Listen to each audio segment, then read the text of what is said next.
नई नवेली दुल्हन की शादी होकर जब घर आई और जब उसकी सुहागरात हुई तो पता चला है उसको कि मेरा पति मर्द नहीं है, वो किन्नर है।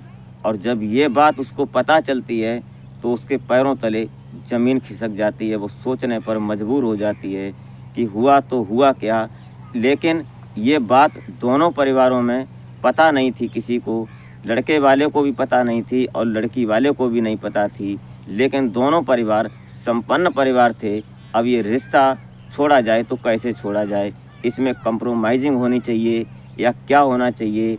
इसमें परेशानी की बात यह है कि अभी तो वो 25-26 साल की नई लड़की थी और एक मजबूत परिवार से थी, और इधर लड़के का परिवार जो था, दूल्हे का परिवार, वो भी एक मजबूत परिवार होता है। अब दोनों परिवारों में एक ऐसी दीवार खड़ी हो जाती है कि इस कहानी में बड़ा इंटरेस्ट है। इसमें आप बने रहिएगा और इस घटना को पूरी सुनिएगा। वीडियो अगर अच्छी लगे तो एक लाइक ज़रूर कर दिया करें ताकि हमारा हौसला बढ़ता रहे, और चैनल को सब्सक्राइब कर लें और वीडियो शेयर कर दिया करें, इससे हमारा हौसला बढ़ता है।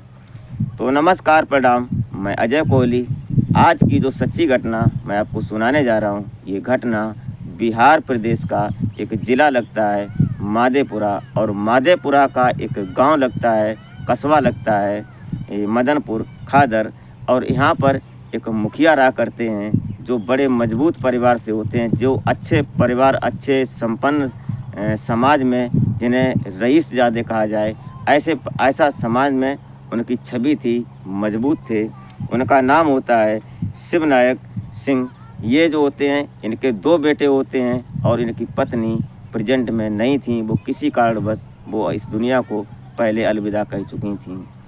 दरअसल ये कहानी शुरू होती है 2016 में। ये 15 की कहानी है और 15 में एक ऐसी घटना इस परिवार के साथ होती है जो सभी लोग सोचने पर मजबूर हो जाते हैं। दरअसल इस कहानी में हुआ क्या, एक दिन ऐसा होता है कि जो ये शिवनायक जी होते हैं, इनका यहाँ पर माधेपुरा में एक मोटा कारोबार था कोयले का, और कोयले का काम करते थे। ये बड़े मजबूत, जो इनमें रईसी हिसाब से इनका काम था। और जो इनके 2 बेटे होते हैं, एक बेटे का नाम, बड़ा बेटा जो होता है इसका नाम ओम प्रकाश होता है, और छोटा बेटा होता है जिसका नाम सत्यम होता है। अब ये दोनों बेटे, बड़े बेटे ओम प्रकाश की शादी हो गई थी। अब इसकी उम्र लगभग वो 45 साल के आसपास थी, 45 के ऊपर थी। अब ये दोनों लड़के जो थे, अब ये जो सत्यम था, इसकी भी उम्र बढ़ रही थी। तो इन परिवार में विचार विमर्श होता है।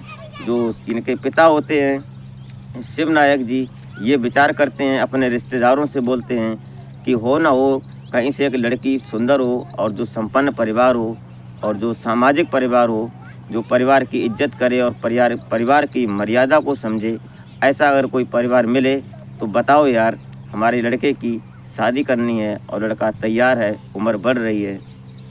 जब ये बातें रिश्तेदारों में फैल जाती हैं तो एक समय ऐसा आता है कि ओम प्रकाश जो होते हैं, इनकी पहले से शादी हो चुकी थी, लगभग 20 साल हो चुके थे शादी के। इनकी जो पत्नी थी, इनकी पत्नी के पिता आते हैं, मान लो कि जो ओम प्रकाश होते हैं, ओम प्रकाश के ससुर जब उस घर आते हैं एक दिन और इनसे शिवनायक जी से बोलते हैं, वहीं जहाँ इनकी ऑफिस थी, कोयला के जहाँ काम था वहाँ इनकी ऑफिस थी, बड़ा गोदाम था, तो वहाँ बैठते हैं। उसके बाद नाश्ता पानी होता है और जो ओम प्रकाश के ससुर होते हैं वो बोलते हैं कि समधी जी, एक लड़की है और लड़की अच्छी है, पढ़ी लिखी है और सभ्य सुशील है और वो भी मजबूत परिवार से है, तो अगर आपकी इच्छा हो तो लड़की को देख लिया जाए, लड़की सत्यम के लायक है। ये बात जब होती है, दोनों समधी में रिश्ता होता है, लड़का लड़की वाले का समधी का रिश्ता होता है, जो पिता होते हैं, तो दोनों लोग बड़ा खुश होते हैं। और खुश होने के बाद घर आते हैं, नाश्ता पानी होता है। उसके बाद अगले दिन तैयारी होती है। तो ओम प्रकाश और सत्यम और ओम प्रकाश की पत्नी, अब ओम प्रकाश की पत्नी जो थी, उनके मायके के गांव की बात थी ये, तो लोग जाते हैं वहाँ। अब उनकी ससुराल तो पहले से थी, वहाँ जब पहुँचे, उसके बाद पहुँचने के बस चाय पानी और आओ भगत, मोटे मजबूत आदमी थे, रईस आदमी थे, संपन्न परिवार था। तो वहाँ उस हिसाब से नाश्ता पानी होता है। और नाश्ता पानी जब लड़की करवाती है, लड़की का नाम मोनी होता है। अब मोनी जब चाय लेकर आती है रिश्तेदारों के सामने, तो यहाँ की जब ये जो ओम प्रकाश और सत्यम और शिवनायक जी ये देखते हैं तो बड़ा खुश होते हैं और एक ही नज़र में उस लड़की को पसंद कर लेते हैं। और पसंद कर लेते हैं इस प्रकार से कि वो लड़की देखने में बेहद खूबसूरत थी, सुंदर थी, सुशील थी। उसका जो रंग रूप और कद काठी उसको देखकर सभी लोग फिदा हो जाते हैं और बोलते हैं कि हमारे घर की बहू बनने लायक है और इसकी शादी होनी चाहिए। ये बात वहाँ जब तय हो जाती है, बात होने के बाद ये सब लोग बात कन्फर्म हो जाती है, फिर बात शादी की चलती है। तो धीरे धीरे लगभग 1-2 महीने के बाद जो रीति रिवाज के हिसाब से कहते हैं लड़की को देखना है और उसके बाद में और कई एक काम होते हैं शादी में, वो शादी के रीति रिवाज के हिसाब से काम होता है। और 2-3 महीने के बाद इस लड़के की सत्यम की जो फरवरी में ये फरवरी 2018 में इनकी 1 दिसंबर 2016 में ये सत्यम और मोनी की शादी हो जाती है। और एक दूसरे मोनी और सत्यम परिणय सूत्र में बन जाते हैं, एक दूसरे के पति पत्नी हो जाते हैं। अब ये रिश्ता बड़ी बढ़िया से वहाँ सब परिवार में, दोनों परिवारों में बड़ी खुशी का माहौल था। लेकिन मोड़ तब आता है कि जब मोनी अपने घर, अपने ससुराल आती है और ससुराल में आने के बाद जिस दिन उसकी सुहागरात थी तो कमरा उसका फूलों से सजा हुआ था और इत्र की खुशबू आ रही थी। लेकिन मोनी उस पल का इंतज़ार कर रही थी जो हर एक नई बहू, नई दुल्हन इंतज़ार करती है इस रात का, उसका वो उसे इंतज़ार था। लेकिन जब सत्यम आता है तो आकर जब अपने कमरे में मोनी से मिलता है तो मोनी की खूबसूरती को देखकर बहुत खुश होता है, बेहद खुशी की बात थी। लेकिन करे तो क्या करे, मोनी जो जिस चीज़ की ज़रूरत थी वो पूरी नहीं कर पा रहा था सत्यम। अब सत्यम की बात जब मोनी को पता चलती है, पति पत्नी का रिश्ता ऐसा होता है कि जिसमें पर्दा नहीं होती है। अब दोनों की बात सामने आमने हो जाती है। ये जो सत्यम था ये किन्नर था। अब ये बात जब मोनी को पता चलती है तो मोनी बड़ा परेशान होती है, उसके पैरों तले ज़मीन खिसक जाती है कि अब क्या करें।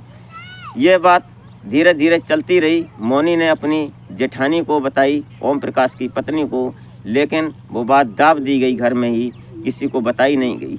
लेकिन एक दिन ऐसा आता है कि जब 4 से 8 दिन गुजर जाते हैं तो नई नवेली दुल्हन को अपने पियर जाना होता है, अपने मायके जाना होता है, जिसको चौथी बोलते हैं।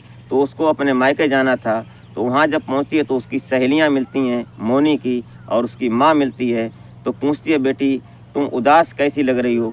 तो मोनी अपनी माँ को लिपट कर रोने लगती है, चिपट कर रोने लगती है, इतनी बुरी तरह से बोलती है कि माँ मैं सत्यम के पास दोबारा नहीं जाऊंगी क्योंकि वो हमारे लायक नहीं है, वो लड़का नहीं है।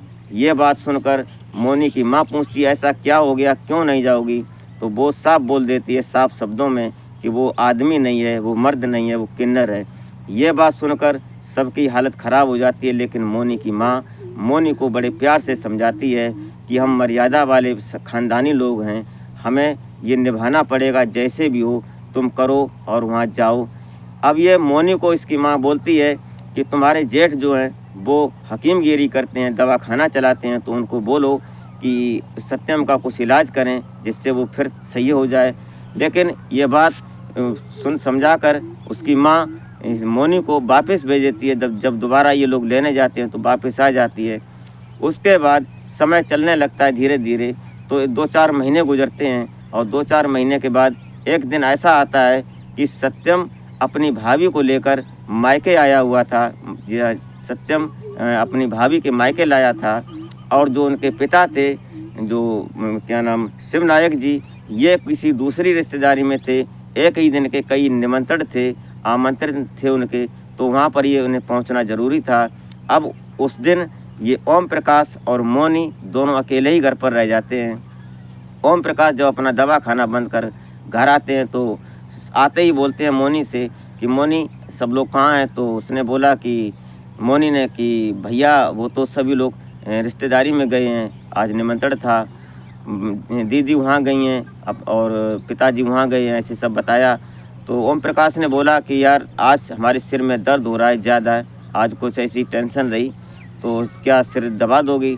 तो खाना पीना होता है और खाना पीना होने के बाद वो अपने कमरे में चले जाते हैं ओम प्रकाश, और मोनी उनके कमरे में जाती है, सिर दबाने लगती है, मरहम लगाने लगती है। तभी ओम प्रकाश मोनी से बोलते हैं कि मोनी, क्या तुम अपनी ज़िंदगी, अपनी लाइफ में खुश हो? लेकिन मोनी कुछ बोलती नहीं है। तभी ओम प्रकाश बोलते हैं कि मुझे पता है कि सत्यम तुम्हारी शारीरिक ज़रूरतों को पूरा नहीं कर पा रहा है, क्या तुम ये बात महसूस हो रही है? ये बात सुनते ही मोनी का मुंह जो होता है वो लाल हो जाता है और मुंह घुमा लेती है, वो शर्मा जाती है। तभी ओम प्रकाश करवट बदलता है और मोनी की तरफ गलत हरकत करने लगता है, उसके शरीर को छेड़ने लगता है। तो मोनी होती है जो ओम प्रकाश छेड़ रहा था, तो उसका भरपूर सहयोग देने लगती है, और देखते ही देखते दोनों की जो जेठ होता है और छोटी बहू होती है, दोनों के रिश्ते को तार तार करते हुए दोनों उस आंधी में बहने लगते हैं, उड़ने लगते हैं। जो जिस घटा में वो समझ नहीं पा रहे थे, इतना तूफान उठता है कि उस कमरे में आज वो तूफान चल रहा था जो मोनी को ज़रूरत थी, जो आज से पहले उसने कभी देखा नहीं था। पूरी रात यही खेल चलता है।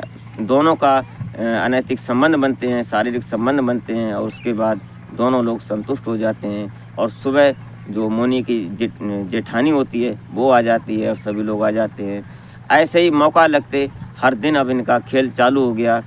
अब ये मोनी थी, इसकी शारीरिक ज़रूरतें पूरी होने लगीं, लेकिन एक दिन अचानक लगभग 8 महीने गुजर जाते हैं तो ओम प्रकाश की पत्नी मोनी और ओम प्रकाश को, अपने पति को संदिग्ध परिस्थिति में जब देखती है तो उसकी हालत ख़राब हो जाती है। वो डांटती है और चिल्लाती है और चप्पल उतारती है और मोनी को ढंग से कुटाई करती है, उसको चप्पल ही चप्पल बजाती है। उसके बाद ओम प्रकाश को भला बुरा बोलती है अपने पति को, और तब ओम प्रकाश और मोनी दोनों उसके हाथ जोड़ने लगते हैं और बोलते हैं कि आइंदा ऐसी गलती नहीं होगी, ये बात घर की घर में ही दाब लो।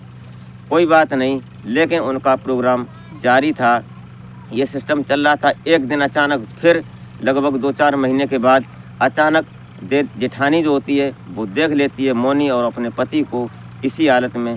तो उसी दिन जब उसने चिल्लाया और उसने बोला कि ये बात मैं सबको बताऊंगी, ये बात देख सुनकर वो डर जाते हैं, और डरने के बाद तुरंत मोनी और ओम प्रकाश दोनों प्लान बनाते हैं। और प्लान इस प्रकार बनाते हैं कि जैसे ही ये रात का टाइम था, सो रही थी जेठानी मोनी की, ओम प्रकाश की पत्नी सो रही थी अपने कमरे में, तभी ओम प्रकाश और मोनी दोनों लोग जाते हैं और मोनी उसका पैर पकड़ती है और ओम प्रकाश तकिए से उसका मुंह दाब लेते हैं और गर्दन दबा देते हैं। उससे उसकी सांसें थम जाती हैं और उसकी मौत हो जाती है।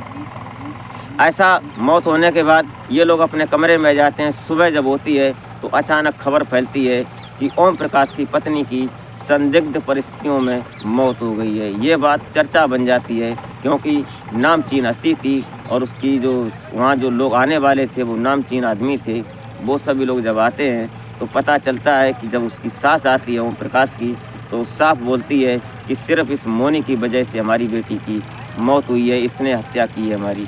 ये बात जब सुनाई पड़ती है तो वहाँ पुलिस आती है। पुलिस उस लाश को अपने कब्जे में लेती है, और कब्जे में लेने के बाद जब पोस्टमार्टम होता है तो पता चलता है, जब उसकी रिपोर्ट आती है कि अरे इसकी पूरा प्लान बदल जाता है, पूरा सब सिस्टम बदल जाता है। कि उसकी जब रिपोर्ट में पता चला कि गला दबाने से इसकी हत्या हुई है, तो पुलिस, ये जो ओम प्रकाश था और मोनी, दोनों लोग फरार हो चुके थे। पता चलता है जब पुलिस ने इनका फ़ोन ट्रेस किया तो दिल्ली के सरता बिहार में पता चलता है। उसके बाद पुलिस जब वहाँ पहुँचती है तो वहाँ भी नहीं मिलते हैं, ये लोग फरार हो जाते हैं। फिर एक दिन एक व्यक्ति बताता है खुफिया कि जो मोनी और ओम प्रकाश होते हैं, ये दोनों लोग हमने देखे हैं, ये माधेपुरा स्टेशन के आसपास ये कुछ एटीएम से पैसे निकाल रहे थे। ये बात जब पता चलती है तो तुरंत पुलिस वहाँ छापा मारती है और मोनी और ओम प्रकाश को पुलिस अपनी कस्टडी में लेती है और माननीय कोर्ट के समक्ष पेश करती है। और इनसे जब पूछताछ होती है तो ये साफ साफ तोते की तरह कबूल देते हैं और बोल देते हैं कि हाँ ऐसी बात थी, हमने अपनी छोटी बहू के चक्कर में अपनी पत्नी की हत्या कर दी।